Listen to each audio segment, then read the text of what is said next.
자, 2019년 8월 8일 목요일 셀프 펀딩 15분 시황 점검을 시작하도록 하겠습니다.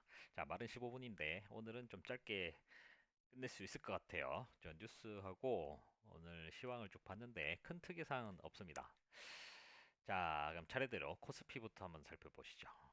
자, 코스피 같은 경우에는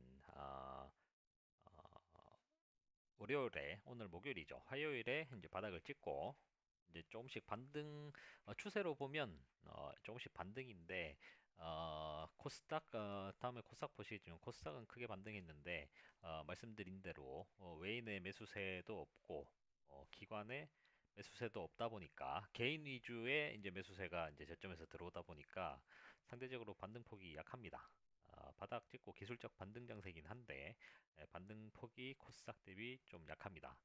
그리고 뭐 코스닥은 뭐 또 어제 말씀드렸다시피 하락폭이 코스피보다 더 컸기 때문에 지금 저점이다 판단한 금융투자나 투신이 이제 매도하다 다시 돌아오고 그런 게 있는데 코스피 같은 경우에는 개인 위주로 바닥에서 지금 매수세가 들어오다 보니까 아직 저점 확인 중이다라고 판단을 해야 될 것 같아요. 지금 뭐 반등폭이 크지가 않고 확실하게 메이저들의 수급이 들어오지 않고 있기 때문에 연기금이 8월 2일, 5일, 6일 이렇게 대규모 매수한 것은 이제 외국인이 대량 매도하면서 아마 시장 방어 목적이 강했을 거고 이후에 외국인의 매도세는 좀 줄어들었지만 아직 외국인이 매수세로 돌아선 게 아니죠. 본격적으로 돌아선 게 아니고 개인이 매수세가 진행되고 있기 때문에 반등폭은 상당히 약하다. 그렇게 판단이 됩니다.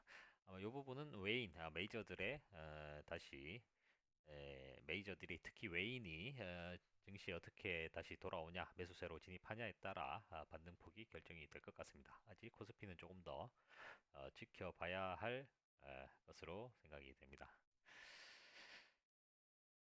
자, 코스닥 시장을 보시면 코스닥은 금일 상당히 많이 상승을 했습니다. 3.68% 상당히 강한 반등세를 보였죠. 제가 어제 말씀드린 대로 메이저급에서 외인과 기관의 매수세가 들어오고 오늘 같은 경우에는 외인이 매도를 진행했지만 매도 폭이 최근 근래 거래량 대비 상당히 작죠. 492억 뭐 작진 않은데 코스닥 시장이 500억이면 좀 그 이전 저 뭐 7월이나 6월 이렇게 가면 그때 대비는 큰데 최근에 이렇게 변동 장세가 있을 때 대비는 거래량이 그렇게 크진 않습니다.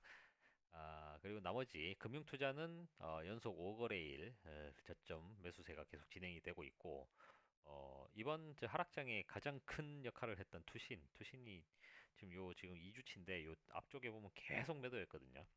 투신이 여기서부터 계속 매도 쳐서 이제 주가 하락을 이끌었는데 그런 투신이 지금 매수세로 들어오고 있다는 거 아마 공매도를 많이 쳤으면 공매도 상환 물량도 들어오고 있을 거고 이렇게 메이저급에서 이제 저점 매수가 들어오면서 코스닥은 상대적으로 하락폭도 컸지만 반등폭도 크게 V자 반등이 지금 진행이 되고 있습니다. 그래서 일부 종목들은 거의 뭐 이때 떨어진 거 거의 다 보합권으로 다 들어오고 일부 종목은 이제 수익권으로 들어간 종목도 있고 이렇게 된데 전형적인 코스닥 시장은 V자 반등 형태를 보여주고 있습니다.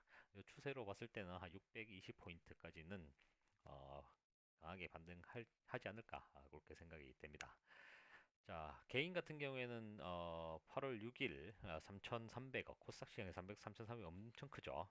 이때 대규모 손절 물량이 나오고 어제도 1,000억 대규모 손절 물량이 나온 후에 오늘은 아마 손절 물량이 거의 다 나온 것 같아요. 이게 뭐 강한 이제 3.68% 급반등을 했기 때문에 손절 물량은 이제 거의 다 나온 것으로 어, 보이고요. 그래도 순매도 포지션인 거 보면 개인이 지금 반등 장세에 많이 팔았다는 거예요. 뭐 지금 보면 산 사람도 있겠지만 판 사람도 많기 때문에 아마 보통 개인들이 그래요. 본전만 팔자 이런 사람들이 많거든요. 하락장이 이렇게 장기간 진행이 되면 본전만이라도 찾아야지 이런 생각을 하고 있다가 이렇게 급반등이 나오면 얼른 얼른 정리하고 떠나는 개인들도 많습니다. 그래서 아마 지금 오늘 개인 같은 경우에는 저점 매수 물타기 물량도 상당히 많이 들어왔을 거고 그리고 지금 반등 시점에 본전을 찾고 다시 떠나는 아니면 손실을 적게 보고 떠나는 그런 개미들도 상당히 많지 않았나 그렇게 판단이 됩니다. 그 메이저들은 이렇게 금융 투자는 저점 매수 계속 진행하고 있고요. 투신이 돌아오고 있다는 게 약간 고무적입니다. 그래서 코스닥 시장은 조금 더 코스피보다는 빨리 620선까지는 반등할 수 있지 않을까 생각이 됩니다. 지금 조금 뭐 그 얘기는 하지만 그 얘기는 다음에 하죠. 지금 뭐 MSCI MSCI 지수에 이제 중국 지수 A 중국 A 주식이 이제 편입된다는 소식에 따라서 이달 말인가요? 그 따라서 아마 글로벌 저기 펀드 자금이 아마 중국 쪽으로 많이 재편성이 될 거다. 그런 뉴스가 있어서 한국 증시에는 그게 좋은 뉴스는 아닌데 아마 그게 코스닥보다는 코스피 시장이 영향을 많이 받을 거예요. 그래서 이제 코스피 시장은 그런 영향 때문에 코스닥보다는 좀 약하다, 약할 수 있다. 그렇게 알고 계시면 될 것 같아요. 자, 해외 증시를 한번 보시죠. 지금 해외 증시가 11시 한 10분경, 20분경 그때 자료인데 지금 보시면 어, 미국 증시가 어제 1% 이상 상승했다가 금일도 이제 상승 출발을 했습니다. 좀 약간 다우 같은 게 약간 하락했다가 지금 다시 좀 반등하고 있는 추세인데 주요 지금 현재 시간에 나오는 뉴스 워딩을 보면 어제 중국이 이제 채권을 발행하면서 환율 그 위안화 평가 절하에 조금 어, 관여를 하겠다 그런 뉴스가 떴죠. 뭐 조금 미국에게 좀 양보하는 모습이 보였는데 거기에 따라서 중국 당국에서 위안화 안정에 나섰다는 이런 뉴스가 지금 나오면서 미국 증시는 오늘도 좀 상승 출발을 하고 있습니다. 지금 아마 9월 달에 실무진 협상이 다시 이루어질 거고 관세 부과 10% 추가 관세 부과한 것은 아마 부과가 안 되지 않을까 싶어요. 뭐 협상을 하겠죠. 지금 뭐 미국 측에 트럼프는 저렇게 강대강으로 나가도 협상으로 들어가면 뭐 쌍방이 조금씩 양보해서 협상이 어느 정도 진행이 되지 않을까 그렇게 봅니다. 모든 게 트럼프 시간표대로 흘러가고 기 때문에 어느 정도의 그런 예상은 할 수 있을 것 같습니다. 자, 일본 증시 같은 경우에는 4일 연속 하락하다가 금일 아시아 전체 시장, 글로벌 시장이 지금 반등세에 들어왔기 때문에 아마 뭐 큰 특이사항은 없이 지금 일본에서도 오늘 어제자로 뭐 추가 그 경제 개별 허가 품목 지정이 안 됐죠. 그게 안 되면서 아마 조금 한 발 뒤로 물러서는 모습을 보였기 때문에 크게 뭐 더 악화되는 현재까지 터진 그런 악재들 중에 크게 더 악화되는 뉴스가 없어서 아마 오늘 글로벌 장세가 다 반등을 하면서 편승해서 일본 증시도 5거래일 만에 반등에 성공한 모습입니다.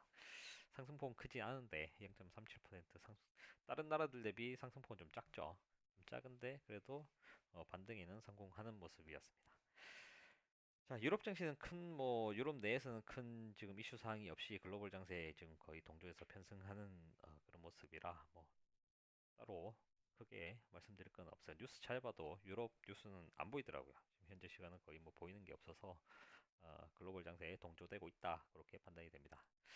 자, 그러면 금일 주요 뉴스를 한번 살펴보시죠. 뉴스도 잘 걸러서 잘 이제 판단을 하고 들어야 되는데 왜냐면 특히 경제부 기자들이 말 바꾸기가 참 하루가 다르게 말을 쑥쑥 바꿉니다. 그래서 어느 정도의 큰 그림을 그려두고 거기에 왜냐면 어제 워딩하고 오늘 워딩하고 또 틀리거든요. 여기 보시면 뭐 속보 해가지고 이거 오늘 낮에 제가 스크랩 써놓은 건데 7위안을 돌파하면서 뭐 같이 하락해서 어, 이렇게 7, 뭐 파치라고 하던데 포치 여기 있네 포치 이게 무슨 포자가 무슨 포지는 모르겠는데 하여튼 치는 7이에요 7 7.0이 거의 뭐 데드라인 수준으로 보는 것 같아요 1달러 대 1위안이 이제 7달러 7위안을 거의 뭐 심리적인 그런 저항 선으로 보나 본데 7이 넘으면 아마 트럼프나 미국 쪽에서 강력하게 압박을 할 거다. 그런 게 있는데 7이 넘었대요.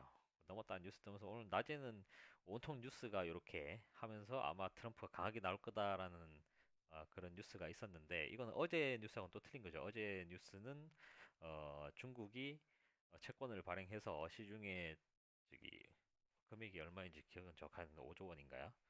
채권을 발행해서 시중에 풀린 위안화를 좀 이제 걷어들여서 이제 위안화 평가 절하 속도를 좀 조절하겠다. 그런 뉴스에서 중국도 조금 양보를 하는구나 그렇게 얘기를 했었는데 말을 싹 바꿔서 오늘 뉴스에는 이렇게 다 떴어요.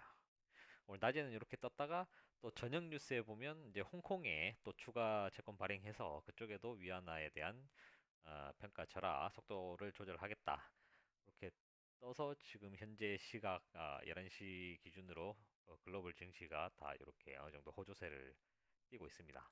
그래서 이 뉴스를 보더라도 이런 뉴스는 좀 걸러 들어야 됩니다. 왜냐면 어제 뉴스 다르고 오늘 뉴스 다르고 계속 틀리기 때문에 지금 그 중국하고 미국 정치권이 어떻게 움직이는지 재반 사항에 어떤 논의가 진행되고 있는지 그리고 향후에 뭐 무역 협상 스케줄은 어떻게 되는지 그런 스케줄 어느 정도는 머릿속에 넣고 있어야 이런 뉴스에 휘둘리지를 않아요. 만약에 어제 뉴스 안 보고 오늘 뉴스만 딱 봤으면 이것도 또 한 판은 시작하겠네 그렇게 판단할 수도 있거든요.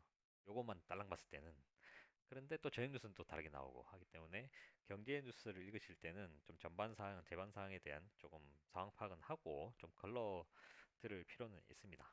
그리고 또 주식을 오래 하신 분은 알겠지만 뉴스에 팔아라는 게 있죠. 뉴스에서 좋은 뉴스가 뜨면 그 종목은 팔아야 되는 거예요. 뉴스에서 계속 악재가 뜰 때는 이제 살 타이밍이 됐구나라고 판단해야 되고 왜냐면 얘들은 보통 뉴스는 메이저를 위해서 움직이기 때문에 그런 것은 좀 뉴스를 100% 믿으면 안 된다.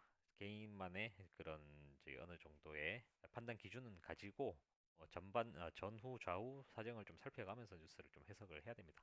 그런 의미에서 요 뉴스도 스크랩을 해서 떠났습니다. 자, 두 번째 뉴스는 자, 디지털 헬스케어.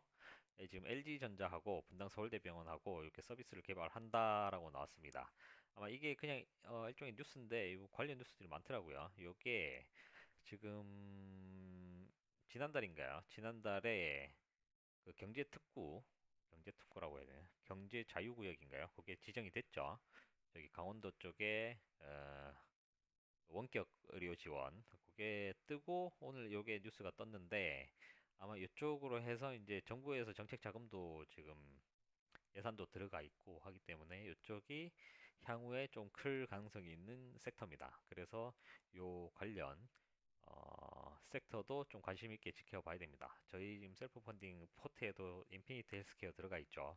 이거 하락장에 좀 손실이 커졌는데 아마 이런 뉴스와 병행해서 그쪽 종목들도 한번은 테마를 타든지 아마 수급을 받을 가능성이 있습니다. 그래서 오늘 뉴스에 좀 여러 가지로 가전제품으로 혈당 혈압 관리한다. 이게 다 원격 의료죠. 이런 것들이 법적으로 다 제재가 돼 있었는데 이게 아마 강원도부터 이제 시범으로 풀리면서 거기서 어느 정도 테스트가 되고 시장이 좀 어느 정도 형성이 되면 아마 그 이후에 전국으로 확대될 가능성이 있기 때문에 요 관련 진행 사항은 좀 지켜봐야 됩니다. 지금 아직까지는 좀 빠른 감이 없지 않아 있고요. 뭐 강원도에서 이게 성공적으로 이제 개발이 되고 진행이 된다. 그럼 좀 시간이 걸리긴 하겠죠. 그게 강원도에서 성공을 하게 되면 요 원격 의료 부분 산업이 향후에 상당히 클 가능성이 있기 때문에 이 부분도 좀 관심 있게 지켜볼 필요가 있을 것 같습니다. 자, 그 다음 뉴스는 자, 여기 보시면 자, 트럼프가 지금 계획대로 가고 있죠. 지금 뭐 미중 무역 전쟁이나 뭐 일본을 한 번씩 환율 조작국, 환율 관찰국, 환율 조작국 검토를 하고 있다든지 이런 발언들이 에, 보면 파워를 압박하는 겁니다. 파워를 압박해서 어, 지금 그 다른 경제 지표를 보시면 아시는데 지금 뭐 미국 증시가 거의 뭐 고점이에요. 이게 거의 뭐 지금 수년간 올라서 지금 역사적 고점을 치고 있고 그런 시점에서 이제 트럼프는 내년에 재선이 있고 지금 그 미국 연준 같은 경우에는 그 수년간 해왔던 양적 완화 그 퀀터티 이징이죠. 그 수많은 그 양적 완화에 의한 시장 유동성 때문에 지금 글로벌 증시가 지금 상당히 거의 고점인 상태가 많아요. 미국 증시는 특히 고점이고 얘들이 거품이 터지면 이건 어마어마한 그 파급 효과를 일으킬 수가 있거든요. 뭐 리먼 브라더스 저리 가라 할 정도의 지금 거의 뭐 전쟁을 하지 않았는데 보통 그 예전에 그 금융 통화의 역사를 보면 모든 기축 통화들이 무너진 게 전쟁 이후에 다 무너졌어요.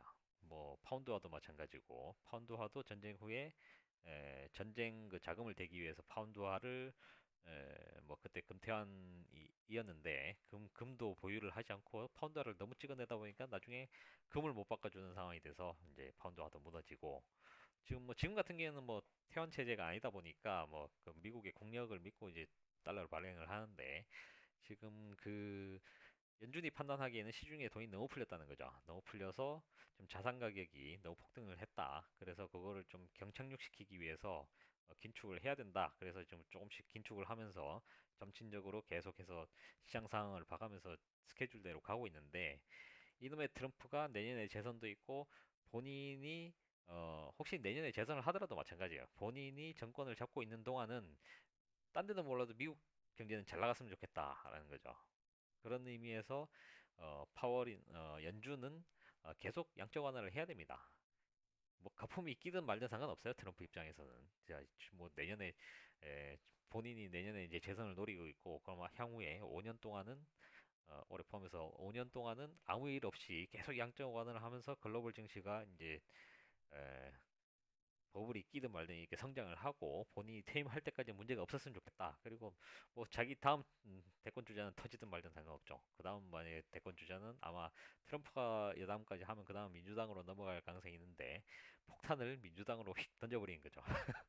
자기가 정권에 가 있을 때 폭탄을 잔뜩 키워놨다가 그거를 민주당이 훅 던져놓고 야 너 뒷마무리해 그래놓고 이제 탁 하면 그때 글로벌 버블이 터지면 이제 뭐 어마무시하겠죠.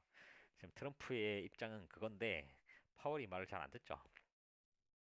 파월이 말 잘 안 들으니까 문제는 중국이 이렇게 뭐 위안화 양적 완화 이거보다는 중국도 양적 완화해 뭐 필요하면 그 대신에 우리가 더 많이 하면 되지 그런 입장이에요. 트럼프 입장에서는 이제 연준을 쪼아서 연준을 압박을 해서 돈을 풀어라 그 얘기야.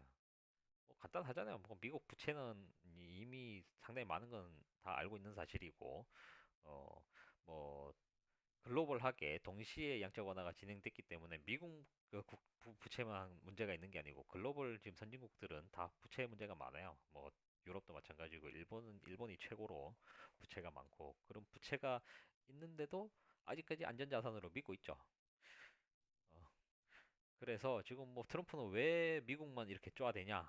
양적 완화 해라 이제 그 얘기는 양적 완화 하자 이제 그렇게 해서 그런데 그 파월이 말을 안 들으니까 지금 여기다 뉴스에 대고 찍어 누릅니다. 자, 이 내용이 나오죠. 보면 다른 나라 선거식 금리를 내렸고 우리의 문제는 중국이 아니라 우리 중앙은행이 왜 금리를 올리냐? 이번에 0.5포인트 내려야지 왜 0.25 내렸냐? 불만이 많아요 지금 파월 의장한테. 야, 너 말 제대로 안 들으면 중국하고 이렇게 계속 깽판 나서 9월에 어쩔 수 없이 금리를 내릴 수 있는 상황을 만들어 주겠다. 그런 의미입니다. 그래서 트럼프는 계속해서 연준을 쪼아댈 거예요. 자, 그런 식으로 이제 뉴스를 해석하시면 맞습니다. 뭐 틀릴 리가 없어요. 이거는 트럼프의 재선 가도에 어쩔 수 없는 본인 지금 트럼프도 똑똑한 사람입니다. 그래서 트럼프도 잘 알아요. 지금 그 글로벌 경제에 거품이 많다는 것도 알고 특히 미국의 거품이 상당히 많이 꼈다는 것도 알지만 본인의 재임 기간에는 그게 터지고 싶지 않은 거죠. 쪼아매면 터지거든요. 그래서 쪼아매지 마라. 이제 그거를 계속 얘기를 하고 있는 겁니다. 자, 그 다음에 요 뉴스는 조금 특이합니다. 자, 이게 지금 그 트럼프의 홍콩 시위가 지금 상당히 어, 심하죠. 지금 어, 시진핑 입장에서는 지금 상당히 곤란한 상황입니다. 홍콩이란 나라가 규모 이제 사이즈는 작지만 이제 글로벌 경제에서 담당하는 부분이 상당히 크고 이제 그쪽에서 잡음이 생겨서 하면 좀 본인이 이뤄놓은 장기 집권 체계의 리더십에 상당한 타격을 입을 수 있기 때문에 그게 뒤에서 이제 미국이 상당히 지원을 하고 있던 것도 사실입니다. 뒤에서 이제 트럼프 대통령이 미국 정권이 계속해서 홍콩을 어, 심심하면 건들죠. 뭐 중국하고 사이가 이제 안 좋아지고 이제 무역 전쟁이 격화되면 트럼프 입장에서 계속해서 끌고 부스럼 만드는 데가 대만하고 홍콩입니다. 대만하고 홍콩에 따지고 보면 이제 저도 중국 무역을 전공을 했는데 그쪽 역사를 공부하다 보면 중국의 정통적인 그 이 계승자는 원래는 대만으로 건너간 그 이름 뭐죠? 장택민인가요? 원래 그쪽이 정통 계열이고 모택동은 혁명 세력인데 지금 혁명 세력이 중국 본토를 지배를 하고 있죠. 시진핑도 이제 그쪽 라인이고 그러다 보니까 원래는 정통성이 없어요. 역사적으로 정통성은 대만이 있죠. 그런데 이제 시진핑은 장기 집권을 재개하면서 이제 모택동을 기준으로 중국의 역사를 다시 재편하고 있는데 트럼프는 계속해서 대만을 건들죠. 살살 야 너희가 정통이다. 그래서 지금 뭐 트럼프는 뭐만 있으면 대만을 건드려서 중국 정부 정권 자체의 정통성을 이제 건드립니다. 그런 의도로 이제 대만을 계속해서 활용을 하고 있고, 홍콩 같은 경우에는 이제 서구 문명이 많이 들어가 있다 보니까 이제 그쪽에는 지식인들이 많죠.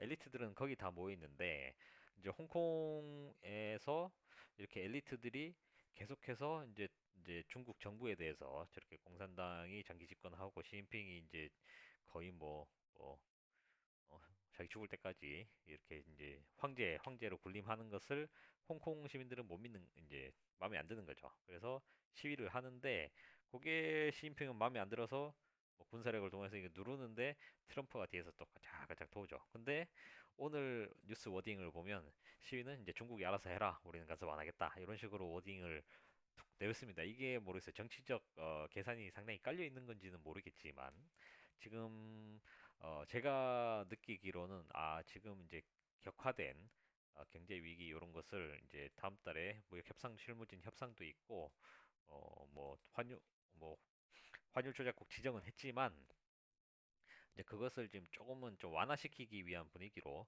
트럼프 입장에서는 뭐 말을 휙휙 바꿔서 뭐 어떤 의도인지 모르겠지만 또 한 발 빼는 모습이에요. 또 한 발을 뒤로 슬쩍 빼서 자 너가 알아서 해라. 우리 홍콩은 더 이상 안 걷는다. 그런 이제 의미의 워딩이 이렇게 나오고 있습니다. 뭐 모르겠어요. 저는 제가 보는 관점에는 쌍방간에 조금씩 양보하고 있다는 느낌이 들어요. 중국 같은 경우에는 채권을 발행해서 위안화 절하 속도를 좀 조절을 하고 있고 일각에서는 뭐 반대 얘기도 있는데 뭐 심화될 것이다 그렇게 얘기 있는데 뉴스 워딩에서 트럼프가 이렇게 언행을 하고 중국은 이제 위안화 평가 절하 속도를 조절을 하고 채권 발행해서 위안화를 걷어들이면서 이제 그렇게 하면서 쌍방이 조금씩 양보를 하고 있다. 그렇게 이제 생각이 됩니다. 그래서 지금 당분간은 경제적 위기가 더 심해진다든지 미국과 중국이 강대강으로 막 치고 박는다든지 그리고 일본이 추가 도발을 더 한다든지 우리나라에 대해서 이제 그런 것들은 조금 이제 이달 지금 향후에 가까운 미래에는 좀 덜하지 않을까 싶어서 주가는 지금 시점이 거의 바닥일 것이다 라고 이제 생각을 하고 있습니다. 제가 어제부터 지금 물타기 좋은 시점이다 말씀드렸는데 물 타고 620선까지는 이제 좀 상승 추세를 계속해서 이어갈 것으로 이제 기대를 하기 때문에 아마 최근에 손실 본 것은 620 정도까지만 올라가줘도 대부분 많이 회복할 수 있을 거다라고 생각이 됩니다. 그 이후에는 뭐 조금 더 하락했다 다시 상승하든지 뭐 그거는 그 이후에 글로벌 장세에 딸려 좀 영향을 받겠지만 당분간은 620선까지는 좀 쉽게 상승할 수 있지 않을까 생각이 됩니다. 자, 오늘은 몇 분 녹화를 했는지 여기는 안 뜨네요. 자, 오늘 방송은 이것으로 마치고 자, 내일도 시간이 되면 다시 찾아뵙는 것으로 하겠습니다. 감사합니다.